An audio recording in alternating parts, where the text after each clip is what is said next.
Big four agenda. One item is, of course, food security. We shall be looking at that and the viability of Galana Kulalu project. The country, of course, has been saddled with so much, of course, strain when it comes to food security. We underwent a very harrowing torture where we didn't have the maize flour for the longest of time. The government also intervened with the subsidy, but right now things are back to normal. But still, even from the National Strategic Reserve, we are given to understand that is not enough. And of course, we had our panelists even here last week questioning also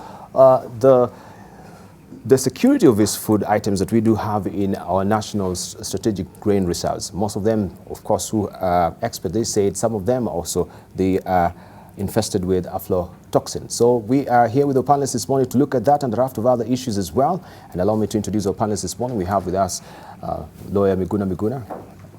We do have with us also Herman Manyora, who is our political analyst. We do have Aaron Cheriot, who is a senator from Kericho as well. Also Jacob Medio, who is a former deputy whip of the National Assembly. Also, we do have with us Senator Kimani Wamatangi as well. Good morning, gentlemen. Morning. Good morning. Right, let's just dive into it before we stop for time. We have those stories that we've run so far, but we can just briefly begin with the local matters that we do have here, like security. What is happening in Nairobi as well. So we can see we are relapsing back to where this country was in the 90s, you know, security in town and muggings were very rife. People now cannot walk, you know, without looking over their shoulders because someone may be following them in the matatus, in the streets, and you know, and we've seen all these cases as well. Also, top of the agenda is Kenyatta National Hospital as well, the rape cases. I think it is barely, this is 2018, barely 5 years, where we had also some of the nurses also raping patients in the Kenyatta National Hospital. And then we were given to understand that, yeah, there were to open investigations, but up to date, we've never had that case being closed or given the report of that investigation. Let's begin with you, Miguna. Nairobi. Debal, thank you very much, and good morning to viewers. Taking after Senator Wamatangi's opening line. It is a demonstration that things have fallen apart and the center cannot hold, not just in Nairobi, but in Kenya. When you see the kind of extrajudicial killings, the kind of unemployment, the rate of unemployment in Kenya, the intensity of insecurity on the streets of Nairobi, which is the capital city, and the major urban hub in Eastern Central Africa. When you see women being attacked in broad daylight and their jewelry, earrings and other things snatched away from them. When you look at homelessness, the state at which homelessness has reached, everybody is begging on the street. The garbage is everywhere, stinking and causing a lot of health problems. Then you know the country is not working. The people that were supposed to govern the country, who are supposed to govern the country and deliver services, are not delivering. People pay taxes. Yes. Everybody in Kenya pays taxes, but there is no accountability of the tax shilling. Yes. In the business daily, and this is connected to what we are talking about. Yes. The Auditor General says he cannot yet account for 215 billion shillings of public money. So in the whole, we have a complete failure, collapse of accountability in public service. And this is brought about by having individuals who do not have the requisite competence and integrity in leadership being the ones thrust upon Kenyans as their governors. So if you look at Nairobi, for instance, Sonko has no clue what governance is. He has no clue. He never had a manifesto. And I kept on talking about this, not just because he was my opponent, but as a matter of fact. You can't govern a city and a country without a manifesto, without having a blueprint of what the problems are. You are understanding what the problems are. your vision of the solutions of the problems, Yes. concrete vision of the solutions, and a plan of action. So you get into a situation where you have billions, tens of billions or hundreds of billions of taxpayers' money given to you to dispense service, and you have no clue. You have no clue. So that's what you have now. All right, you have no clue, but also we see in Kericho there's a protest of the MCAs. They don't want the Karenga airstrip to be up and running. What is happening in Kericho? Is there maybe a deal that has gone sour, or people are smelling? Yeah. No, basically that debate is about the governor has proposed in part of his budget for 2017-2018 a commitment of 100 million to upgrade an airstrip as part of a county allocation or show of commitment to the national government, so that they can partner under the intergovernmental framework to upgrade this airstrip for many other things. Of course, this has generated a lot of debate, with some of the residents feeling that, well, this is not part of priorities or more of a pressing needs. This is not what we devolve the funds for. Ideally, such programs should be left to be done or undertaken by the national government, and that is a whole debate. Of course, I hold the view of the latter, which is where the majority of the residents fall. But then again, we're in a democracy where to do such things, you have to engage each and everyone, and that is why you saw people on the streets. I don't know what will eventually happen, because the assembly tried to sit, but they were not able to agree on the way forward. I think there was a brawl, and some members threw out the maze, and so many other things happened. So it's a wait and see situation. By and large, that is what is happening. All right. Coming back to the issue that you were throwing discussing. out the maze, but this is it's supposed to be a sanctities. You know, Yeah, an authority is a symbol of authority in the house and should be held with such decorum. I mean, as an instrument of power. I did a long communication on my social media pages, and even spoke to the local press about this, that this is extremely unfortunate. Should never have happened. I have seen that the members the ringleaders sort of have been summoned by EACC. I don't know what will happen to them, but I hope by and large it will be a good learning experience for them, that in a proper functional democracy, while you may hold a different view, you must allow those that disagree with you to also have their say. And by and large, democracy is a game of numbers. They should have allowed the vote to be taken for it to be established whether they do have their numbers to overturn the memorandum from the governor. All right, thank you. Let's hear from Muhammad Manyora, especially on the issue of the Kenyatta National Hospital so far. The rep that has allegations, we've had also a statement coming to the newsrooms that yes, now security has been biffed, but women are crying foul over there. It is not the first time that we heard of rep allegations. 2013 also, we had a nurse who actually repped a patient, and the investigation was underway. We've never gotten the results as well. See the bar, this, like Miguna puts it, and I can't put it better than he did. These are symptoms of a dysfunctional state. And the problem we have in this country, we have refused to fix our governance. We have refused to give politics the place it deserves. Yes. Because once you fix politics, the rest of these things fall. It means if you do not have governance that is defined by patronage, you will always have the best men and women assigned responsibilities, and that they will be given space within which to operate. That if you are a police officer, you know that if you arrest somebody and take them to Central Police Station, a phone call will not come from somewhere and render your work irrelevant and useless. You see what I'm talking about? So I think this dysfunctional state must be dealt with.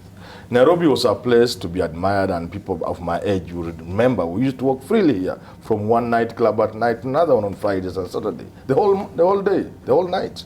Other towns are doing the same in this world. So it is a question of, do we really have a police?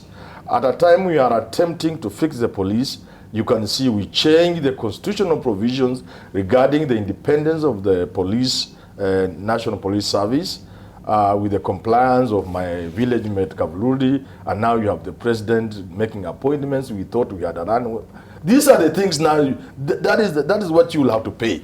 Once you allow people to violate express provisions that were meant to really to check a problem that was there. Now, this Kenyatta National Hospital problem, I've taken time to find out because it was unbelievable. So I've talked to a few people, women especially, and two things that I will tell you so that viewers can understand this. Yes. I talked to a woman who was there recently, and she said women who are going to breastfeed, they do it at the interval of 3 hours.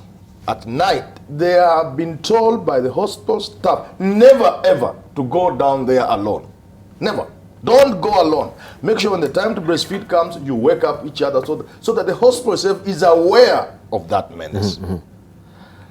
Another thing, I talked to another woman, she told me, women who have children in the ward and have nowhere to sleep, they sleep in the corridor. She was there when an officer of the hospital came and admonished them for sleeping carelessly, subjecting themselves to the possibility of rape. This is coming from a hospital staff. So it means these things are actually happening.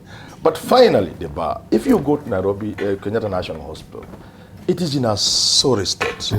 Bringing me back to what I began with. These are mediocre leaders. If you look at the people trusted the responsibility of running a facility of that magnitude, then you just say this country is in problems. We must get to a point where, and I've said this many times here, and Cheruiyot and Wamatangi, try to impress this upon the people who are running this government. We do not have a shortage of capable men and women in this country.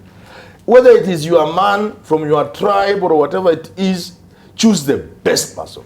Because we are paying for this.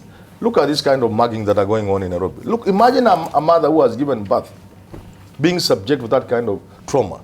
It is unbelievable. All right, let's say from Jacomi Dio, first of all, we've heard that, yes, some of these people, they are cleaners and they're morgue attendants. Yeah. The act of necrophilia has been also known also with the morgue attendants, with the cadavers in the mortuary as well. Maybe the problem is systemic than what we think. It is very psychological. They're saying, why should we sleep with dead bodies, and we have women in the wards as well. So this should not be just a band-aid solution that we get a statement from them. They've beefed up security, but even the morgue attendants, maybe they need psychological help. Deba, I think the problem at Kenyatta Hospital is representative of what is happening in the society. When I was here about a year ago, when there was the struggle of Okoa, Kenya, and I did say here on this on the panel that a senior police officer was giving instructions for policemen to shoot, kill them. I reflected on that the other day when I saw the Nairobi police boss saying there are CCTV cameras. We will investigate. What happened to the killers of Jacob Juma? What happens to the killers of Musando? There are many, many deaths. Even people had to make noise, the media had to make noise so that there is some action on the 40 brothers. Kenyatta Hospital has cameras. But worse yet, somebody who can rape a sick woman probably deserves to be castrated in public. It is just that simple. If we are going to make changes around our society. But what are we looking at? We are looking at systems that have failed to work. We are looking at a governance system that does not dialogue. We are not talking about our best. I was in Parliament in the last 5 years particularly, when a law would come and you would see the way the dwellers of the world want to ram it down our throat, to the extent that members of parliament are fighting physically because there is no room to talk. And this is just a failed system, really. How else can you describe it? Where somebody says, we will not have travel ban. He knows very well, as the head of NTSA, that would be unconstitutional. You can't do that anymore in Kenya. In other words, the law which we passed, the people of Kenya have rejected this constitution. That is just the long and short of it. And it would be very nice to sit down and begin to talk about how else would we want to survive in accordance with the law. Because I think we have refused. We have simply refused to adhere to the rule of law. Thank you. Yeah. Thank you. Let's hear from Kimani Matange. Yeah, thank you, Dibal, and good morning, Kenyans. As usual. Good morning, Miguna. And good morning, my fellow panelists. And the host. Good morning. Thank you. Now, Dibal, I think in this debate, especially on the debate on the rape cases in our medical facility at Kenyatta, and remembering that this is not the only case that has been reported. You know, my mind goes to the question on that specific issue, on where do we draw the line between the social responsibility of citizens, ourselves, and where we blame the system. You know, I remember a report sometimes that said that if you have children who've been given a birth through hospitals here in Nairobi, sometimes in your house, you may as well be not having your own children. Remember, it was rife and big business that you could send your wife to a hospital, they give birth to a baby, somebody comes in who works in that hospital, looks at the baby and see they're well nourished, change the baby, and you go home with a different one. You know, remember there was a time it was big business also, selling body parts of dead people, and this news house carried a lot of detailed reports on that trade. I mean, there were guys in the morgue there who would have paper bags, and they were in big business. Remember, we've even had murder in hospitals of patients. You know, somebody comes in and literally strangles a patient, and so I believe when we are looking at that, we have to separate the two. Yes, it is very true that that those that have been given the responsibility to give security must carry out their mandate. They have to do their work and ensure that security is given to patients as it should. But as one of my colleagues here says, really, okay, you may want to blame government or even those that are in there that are not necessarily government, yes, but given the responsibility. But what about the conscience of the man who goes to rape that woman who just gave birth a week ago? I mean, ask yourself. So I believe also as Kenyans, as citizens, we also must introspect and ask ourselves, you know, do you want to go around living like a wild animal, and at the end of the day, you want to blame the system or blame government? You know, on this question, especially also on what we're talking about, security and the reported return of street gangs. You know, when I grew up in this city, myself, just here in Kiambu, coming to Nairobi, I used to come to Nairobi when I was a very young boy. I remember personally witnessing Hollywood-style bank robberies. Remember Dibal? I think you were also born. I mean, every day it would be news if there was not a bank that was robbed yesterday. It was more of the everyday life. In fact, I remember most of the times when we were walking around here, newsstand here, whatever, you must have had to hear gunshots every day, all over. I remember one time we had to lie down on the street just next to this building. You know, I mean, that was the kind of life that was here. Let me tell you, there was a time, Dibal, in this city, you could not walk to River Road with a golden tooth. I remember a woman telling a story that she had literally to be put down and somebody removed a golden tooth she had inserted. You know, I mean, it was that bad. So you ask yourself, you know, have we made progress or haven't we? And in my view, we have. Yes, as far as security is concerned, we have made some progress into taming that runaway crime. I remember when mobile phones were introduced in this country, because we have to tell the truth. Dibalu could not walk the street with a mobile phone here in this capital. Every day, you would hear half the population complaining that my phone was grabbed when I was either calling. Now, so what you are saying, yes, we cannot say that we would hail or not comment that indeed security is deteriorating. But we should also say that to those that have been given this responsibility, you need to do much more of what you had been doing before. But we need to go on a short break. We need to go on a short break. We will go sequentially. 1 minute. No. We need to go on a short break. Director Shizol Makes, we need to keep Miguna to tell us briefly about the situation, security situation in the country. Then we wrap it up and move on with the agenda of the day. Yes, I would like to make just 2 quick points. Yes. Number one, Honorable Jakoyo Midio said that the people of Kenya have rejected this constitution. I'm sure that was a misstatement. The people of Kenya have not rejected the constitution. The so-called governors have. And it happens, ironically, that the ones who are in power illegitimately oppose the constitution. Yes. So obviously they can't enforce and implement the constitution they did not support. Yes. That is what is reflected and symptomatic of the problems we are talking about.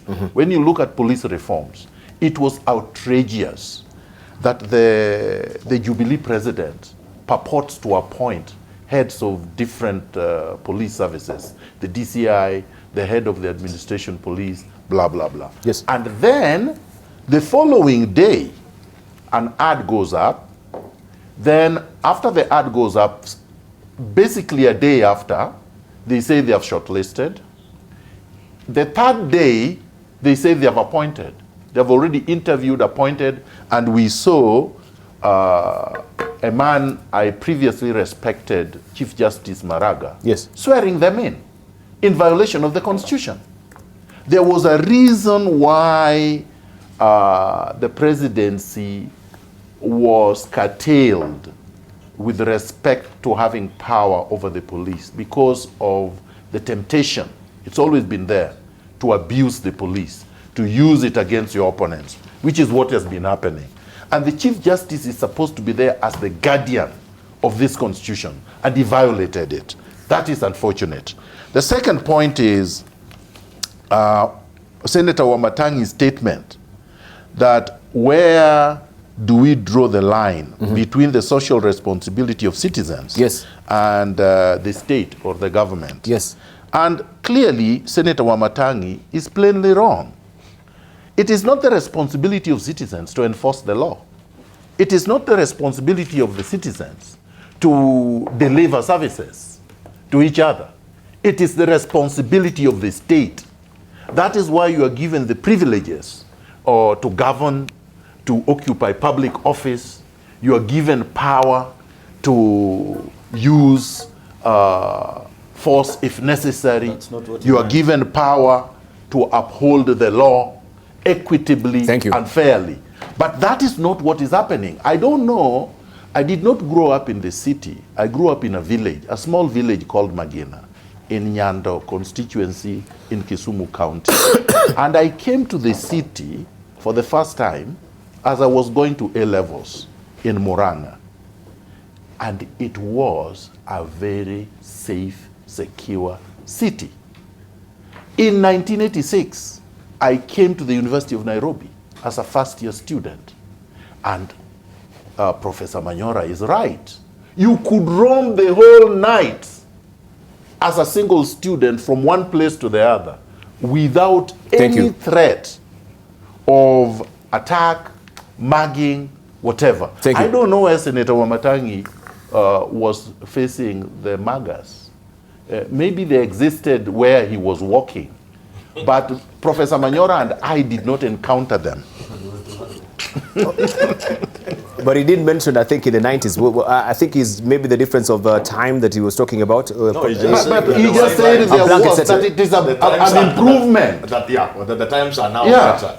Which is ridiculous. Nothing could be further from the truth.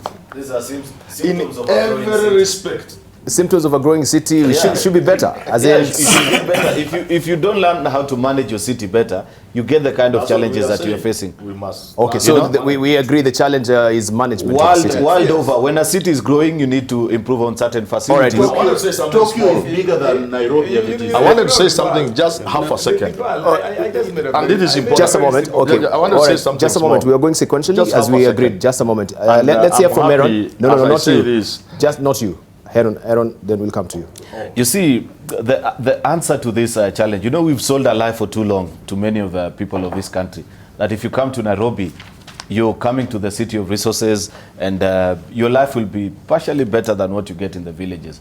Unfortunately, many of the young people that you see moving around, mugging people and doing the kind of societal ills that you're talking about this morning, are people who bought this lie and came to this city bursting with a dream, only to realize that it is a facade that we've sold to them. The answer to this problem is devolution, and nothing but devolution. Send more resources to the county so that people can go back and live better and decent life. Why do we have people hustling and squeezing themselves in the slums in these cities if they know that for sure within your home county you're able to get a fairly decent job and live a moderate life? Because urban poverty, let me tell you, Dibal, Yes, is far more degrading to a human being than the people who live in the villages do face. At least they may not live in better houses, but at least they live a fairly decent life. So the answer to these problems that you're facing is that let us continue to support devolution and send more resources so that we don't have people crowding in this city fighting for the 50 or 60% of national GDP. Yeah, let's wind up with it. Haman, let's hear from you very briefly. We wind up on. They have just said what I wanted to say. The only little thing I wanted to add was, excuse me, as our mothers, our wives, and our daughters are unsafe in Kenyatta National Hospital for lack of security, as a country we have chosen to give security to very undeserving people. How many policemen are really wasted on protecting fellows who don't need any protection? Look, Senator Matang is just a good guy. He doesn't even need any protection. Cheriot is a young man. He has never stolen from anybody. He has never wronged anybody. He doesn't deserve protection. He's given a security guard who end up being just errand boys. And yet our mothers are unsafe. We shouldn't do that. Right. And this has been a debate, of course. The ratio of policemen to the citizenry. Yes. These guys are fond of mentioning. Let's go to the Galana one. A quick one on that question raised by Miguna on what did I mean by the social responsibility. I made a very simple point that human beings are different from animals. Correct. And so you must realize that, Miguna, unless you are not. Then secondly, on this question of do we say we are better off than we are in those old days? And that is what I was talking about. Simply, I explained myself that we were living under different circumstances. Senator Cheriot has put it well. Some of those are effects of urbanization. But you see also, you hear Miguna asking probably it's where I was walking. But you also realize that because he lives a lot more in Canada, when he sees us and brothers are here, in Canada they're issuing travel bans against Kenya and saying that we are so insecure you can't even live here, and his brothers are here. So maybe it is that bug about travel bans that has beaten him. He doesn't even believe his own country is safe for people to live in. Jacob, briefly wind up on this. Yeah. First of all, let me thank Miguna for saying what he thought I should have said, because that's exactly what I meant. So it is true. The whole point is that the political class in this country have rejected the Constitution. That is actually the bottom line. But Senator Cheriot, you are right. Mm-hmm. The answer is devolution. I am happy that today you have agreed with Raila and Okoa Kenya. I don't know if you are doing 70% or they are 45%. And I hope you will not be in trouble. All right, thank you. Yeah, but I wanted to say just one thing. This devolution thing, Dibal, we must think through it.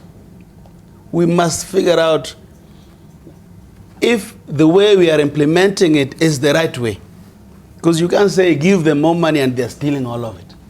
You cannot say give them more money and the Senate has not indicted one single county for corruption. And the DPP, the one who has just left, has hundreds and hundreds of files which he refused to take to court where we were to save devolution. So personally, I think the answer lies somewhere else. We need to sit down and talk about this whole myriad of problems that are facing us as a country. You know, up to including the living conditions of the police. Go here to Parklands Police. See where police share a hut, 20 police with their wives. Tell me if they can be good people. And it is the ministry under them is where there is most theft of public funds after Ministry of Finance and roads. All right, thank you. Okay, let's...